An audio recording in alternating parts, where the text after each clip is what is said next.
மரணம், ஜனனம், ஜனனம், மரணம்.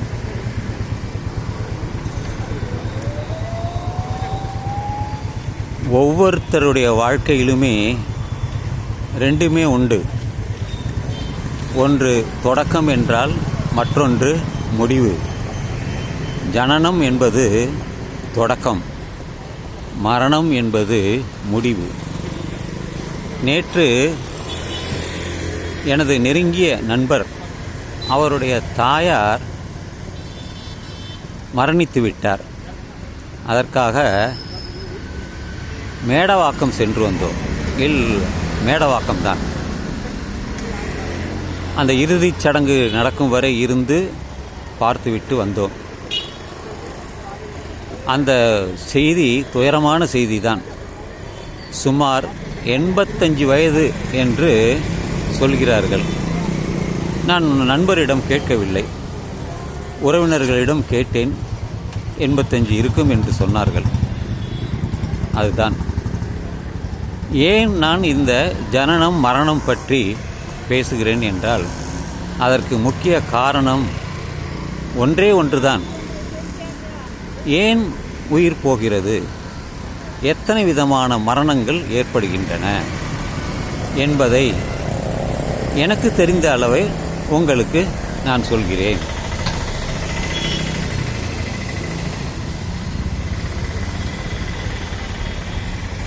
அதிகமாக 150 வயதுக்கு குறைவாகத்தான் எல்லோரும் வாழ்ந்திருக்கிறார்கள். அதற்கு மேல் அவர்கள் யாருமே அதிகமாக வாழவில்லை. இறப்புக்கு காரணம் உடல்தான், உடலில் இருக்கக்கூடிய உறுப்புகள் தான். இது பொதுவாக நடப்பது. ஆனால் இப்பொழுது உலகத்திலே தினமும் இறந்து கொண்டே இருக்கிறார்கள். இந்த உலகத்திலே 195 நாடுகளில் மற்றும் தீவுகளில்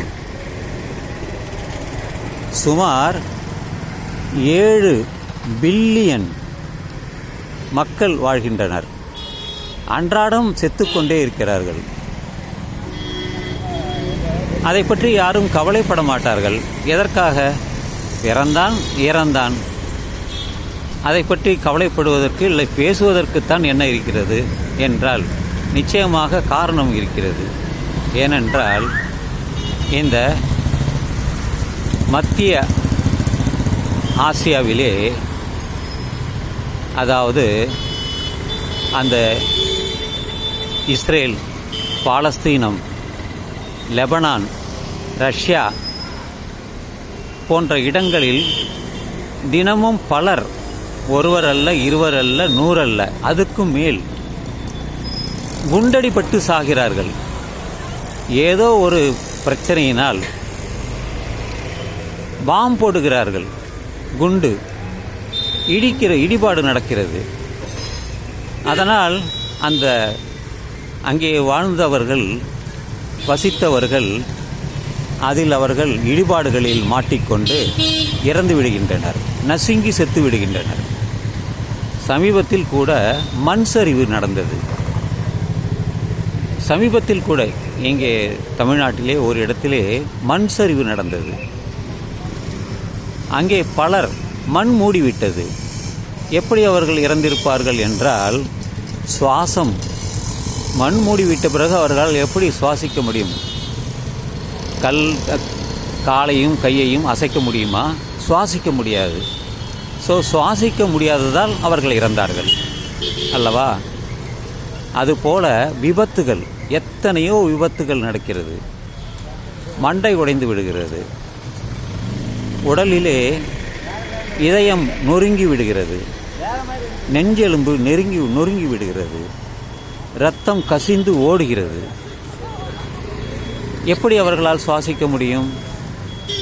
பலர் கொலை செய்து விடுகிறார்கள், தலையையே அறுத்து எடுத்து போடி விடுகிறார்கள். அப்பொழுது எப்படி அவர்களால் சுவாசிக்க முடியும்? முடியாது. அதினால் மரணம் எப்படி வேண்டுமானாலும் நடக்கும் என்று சொல்ல முடியாது. எந்த வகையிலும் வேண்டுமானாலும் நடக்கும். ஜனனம் ஒன்றுதான். அது வீட்டிலோ, மருத்துவமனையிலோ, காட்டிலோ, ஏதோ ஒரு இடத்தில். ஆனால் மரணம் மட்டும் வாழ்ந்து ஏதோ ஒரு காரணத்தினால் மரணிக்கிறார்கள். வேதனைக்குரிய விஷயம். அன்றாடம் அவர்கள் நோயினால் இறக்கின்றனர். கொரோனா நோய் வந்த பொழுது லட்சக்கணக்கான மக்கள் உலகத்தில் இறந்தனர். நோய் கொரோனா, கண்ணுக்கு தெரியாத ஒரு கிருமி, காற்றிலே பரவிய நோய். இப்படி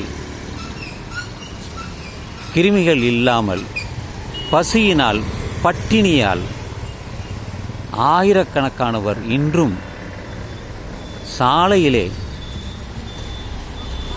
அப்படியே மறைத்து விடுகிறார்கள். தூக்கி போடுவதற்கு கூட ஆட்கள் இல்லை. அனாதை பிணங்களாக அவர்கள் எங்கோ ஒரு இடத்தில் போட்டு விடுகிறார்கள். இந்த மேலை நாடுகளில் இறந்தவர்களுடைய உடலை ஒரு பிளாஸ்டிக் பையில் போட்டு ஒரு 10 பேர் இறந்து விட்டார்கள் என்றால் 10 பேருக்கும் தனித்தனியாக வைத்து ஒரே இடத்தில் அவர்கள் தோண்டி புதைத்து விடுகிறார்கள். இதெல்லாம் நேரில் போய் பார்க்க முடியாது. செய்திகள் மூலம்தான் தெரிந்து கொள்ள முடிகிறது. அதெல்லாம் பார்க்கும் பொழுதுதான் இப்பொழுது மிக வருத்தமான செய்தியாக இருக்கிறது. எல்லோரும் பிறக்கிறோம், இறக்கிறோம், அதில் சந்தேகமே இல்லை. ஆனால் துர்மரணம் என்று சொல்கிறோமே, அந்த வகையில் நடப்பது சொந்தங்களை, உறவினர்களை பிரிந்து அனாதைகளாக அவர்கள் வாழ்வதை இந்த பிபிசி தொலைக்காட்சி தமிழ் அறிக்கை மூலம்தான் தெரிய வருகிறது. எனவே நண்பர்களே, இதெல்லாம் ஒரு ஆரோக்கியமான விஷயமாக இல்லை. ஒரு பொதுநல விரும்பிதான் நான். அதையெல்லாம் என் மனதை பாதிக்கிறது. கடந்து போய் விடுகிறோம், எளிதாக கடந்து போய் விடுகிறோம். ஆனாலும் எனக்கென்று வரும்பொழுது, தனக்கென்று வரும்பொழுது, பாதிப்பு நடக்கும் பொழுதுதான் நமக்கு மனதை உறுத்துகிறது, நமக்கு கவலை கொள்ள வைக்கிறது, யோசிக்க வைக்கிறது. இதுபோல ஒரு காணொளியாக எல்லோருக்கும்